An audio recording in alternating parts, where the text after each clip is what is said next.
Assalamualaikum Ustadz, saya kalau sholat wajib di rumah, tapi bacaan ayat saya itu tidak fasih.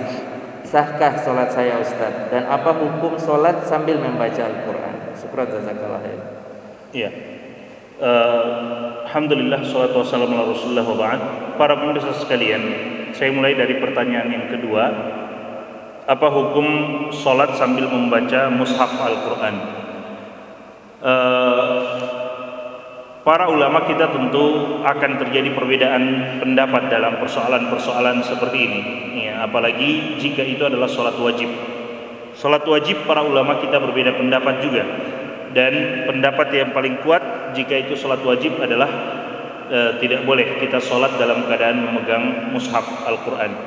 Adapun sholat sunnah, pendapat yang paling kuat dan yang paling banyak dipegang oleh para ulama kita adalah mereka membolehkan kita memegang mushaf Al-Quran dalam kondisi sholat sunnah, apalagi sholat tarawih. Karena dianjurkan dalam sholat tarawih adalah kita memanjangkan bacaan-bacaan kita, ya, kita berusaha untuk sholat dengan bacaan yang panjang. Bagaimana dengan orang yang tidak punya hafalan? Maka pada kondisi seperti itulah para ulama kita membolehkan bagi mereka untuk memegang mushaf Al-Quran agar supaya sholat mereka terasa lebih panjang.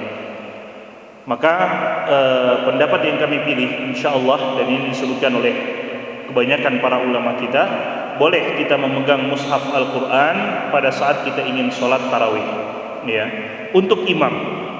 Adapun untuk makmum, maka para ulama kita tidak menyarankan mereka untuk memegang mushaf Al-Quran karena akan menyibukkan mereka dari bacaan imam.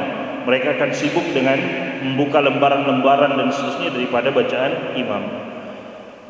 Kemudian yang pertanyaan yang kedua tadi, atau yang pertama, bagaimana dengan kondisi saya tidak terlalu fasih dalam bacaan Al-Quran? Yang pertama, jika ada orang di rumah kita laki-laki yang lebih fasih bacaannya daripada kita, maka kita kedepankan dia untuk menjadi imam, ya, meskipun dia adalah anak kita. Karena biasanya di masyarakat kita orang yang didahulukan menjadi imam adalah orang tua, ya, padahal ada anak muda atau ada anaknya yang lebih fasih daripada dia, ya.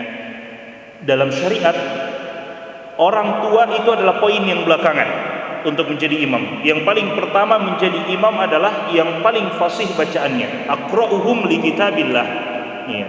Orang yang paling tepat, paling fasih dalam membaca Al-Quran, dia yang menjadi imam, ya. Kemudian yang paling banyak hafalannya kemudian orang tua.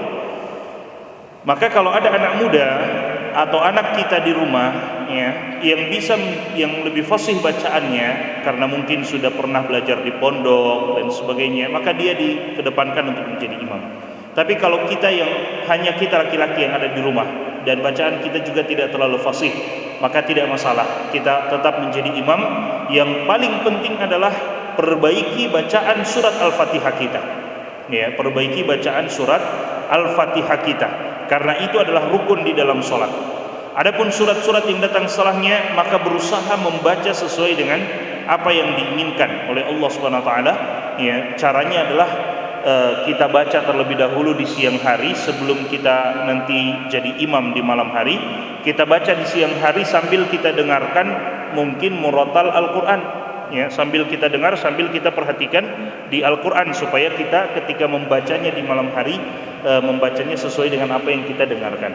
Kalaupun tidak sempat, maka yang paling utama adalah perbaiki bacaan Al-Fatihah kita, karena itu adalah merupakan rukun di dalam sholat. Kita berusaha untuk tidak salah dalam bacaan Al-Fatihah. Adapun bacaan surat setelahnya, maka kalaupun ada salah, selama dia tidak merubah makna, insya Allah masih bisa ditoleransi di dalam syariat agama kita, ya. Dan mudah-mudahan ini masuk dalam kategori sabda Nabi sallallahu alaihi wasallam, "Wallazi yaqra'ul Qur'an wa huwa yatata'u fihi wa 'alaihi syaqqun falahu ajran."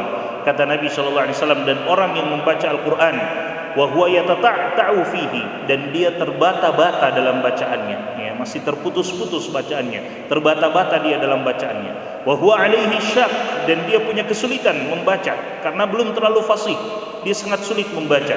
Maka kata Nabi SAW, falahu ajran, maka dia mendapatkan 2 pahala. Itu di luar sholat.